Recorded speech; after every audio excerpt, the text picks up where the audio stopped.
Well, I came across a very interesting video today by a Zen monk, or I guess it would be more appropriate to call him a Son monk, Son being the word for Zen in Korea. So he's a Korean monk, as I understand it. His name is Songdam, and he made a video, or he gave a presentation called, in effect, The Essence of the Lotus Sutra. And of course, you know I'm very interested in the Lotus Sutra.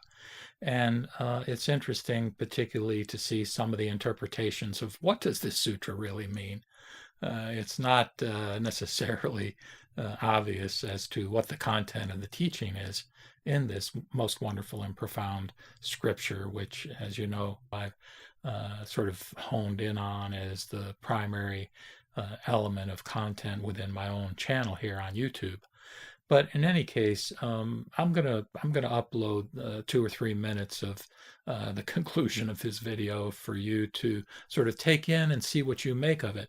But what I sort of associated with it when I heard it in the context of the Lotus Sutra, just to give you a very brief snippet from the Lotus that may have relevance to the meaning, is from chapter, I believe it's chapter 8, on the receipt of prophecy by 500 disciples.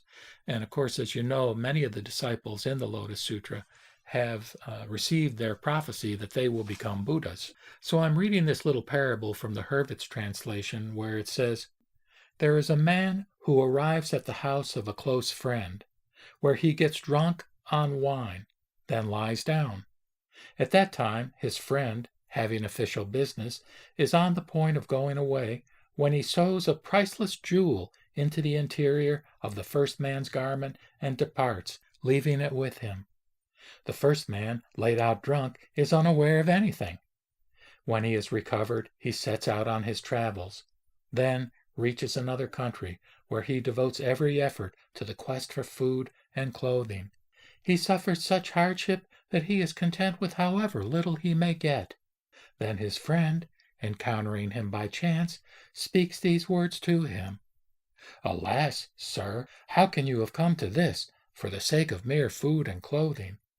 Once I, wishing to afford you comfort and joy, as well as the natural satisfaction of your 5 desires, in such and such year, on a certain day of a certain month, sewed a priceless jewel into the inside of your garment.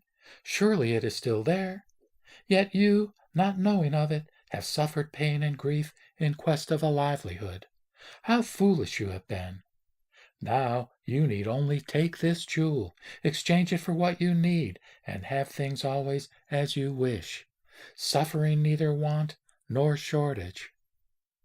So that's the little parable that you may be able to relate to in the context of what this Son monk has to preach.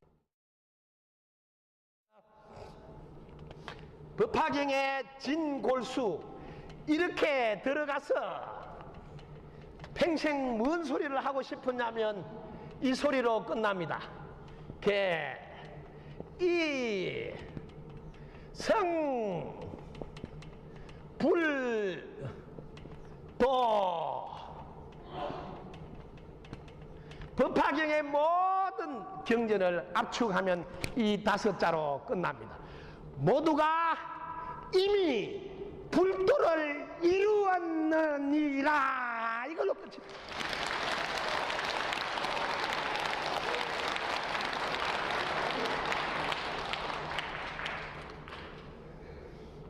이걸 의심하는 분, 불도를 다 이뤘다는데 의심하는 분, 여러분이 만약에 의심이 있다면 여기 있는 제 허물일 뿐이다.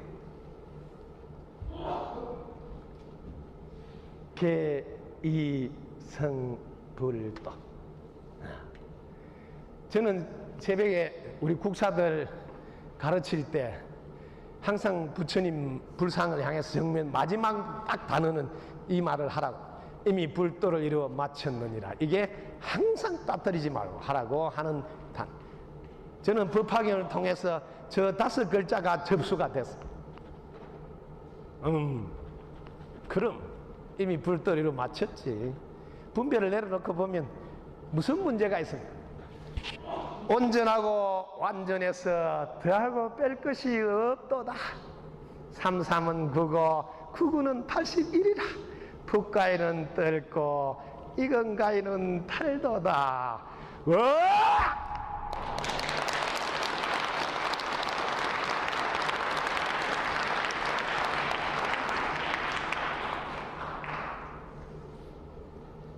법화경의 진골수는 이렇게 끝납니다.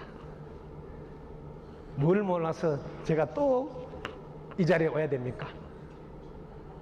여러분 뭘 몰라서 저를 또 이 자리에 오라 할 거? 얼굴이 보고 싶어서? 네. 그동안 법화경 인연으로 함께 할 수 있어서 너무나 감사합니다. 오늘 이렇게 해서 마칠까요?